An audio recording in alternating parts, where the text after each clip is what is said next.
Drama serial परवरिश क्या वली और माया के दरमियान हो चुकी है नाराज़गी, और दूसरी जानिब क्या जहांगीर अपनी गलती को कभी एक्सेप्ट करेगा या नहीं। तो ड्रामा सीरियल परवरिश की आने वाले एक साल में दिखाया जाएगा कि माया तो वली से नाराज़ हो गई है, क्योंकि वली उसे बहुत ही खुदगर्ज लगता है और वली काफ़ी हद तक खुदगर्ज भी है, और उसका बॉस भी उसे आईना दिखाने की कोशिश करता है वली को कि तुम्हें लगता है कि सारी गलती तुम्हारे घर वालों की थी और तुम उन्हें छोड़कर आ गए, लेकिन अब माया तुमसे क्यों नाराज़ है और माया तुमसे क्यों दूर होती जा रही है, इसका फैसला तुम खुद करोगे कि कहीं तुम में तो कोई गलती नहीं है। और तुम अपने अमाल पर ज़रा गौर करो तो तुम्हें समझ आएगी कि तुम एक बहुत ही सेल्फ सेंटर्ड इंसान हो, बहुत खुदगर्ज हो, और तुम्हें सिर्फ अपनी ही पड़ी रहती है, किसी दूसरे के बारे में तुम नहीं सोचते। और फिर वली अपने अमाल पर गौर भी करेगा और देखेगा कि उसने कहाँ गलती की है, और फिर उस गलती को सुधारने की कोशिश भी करेगा।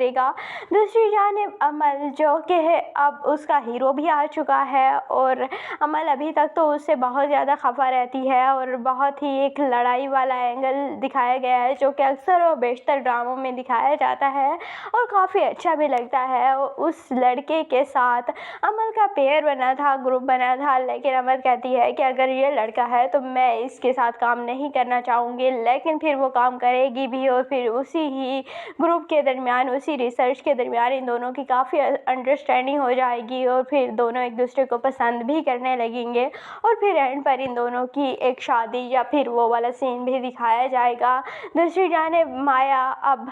वली से नाराज़ है, लेकिन आहिस्ता आहिस्ता इन दोनों के दरमियान चीज़ें सेटल डाउन हो ही जाएंगी। दूसरी जानिब जहांगीर को अब अपनी गलती का बहुत जल्द एहसास होने वाला है, क्योंकि वो उसे लगता है कि वो ही सही है और वो जो करता है वो ठीक होता है, लेकिन अब उसे उसका भाई ही समझाता है कि अगर तुमने जो कुछ भी किया है वो सही किया है, तो आज तुम्हारा ख़ानदान 4 हिस्सों में बटा हुआ क्यों है। और फिर जहांगीर सोचने पर मजबूर हो जाएगा कि कहीं उसे कोई गलती तो नहीं हुई, और फिर जहांगीर को अपनी भी गलतियां नज़र आएंगी, इसीलिए वो भी अपने बच्चों से माफ़ी मांग लेगा, और फिर ये एक ख़ानदान की तरह, मतलब एक फैमिली की तरह रहने लगेंगे। तो आपको ये ड्रामा परवरिश कैसा लगता है, कमेंट सेक्शन में अपनी कीमती राय का ज़रूर इज़हार कीजिएगा, और अगर वीडियो अच्छी लगे तो वीडियो को लाइक और चैनल को ज़रूर सब्सक्राइब कर दीजिएगा।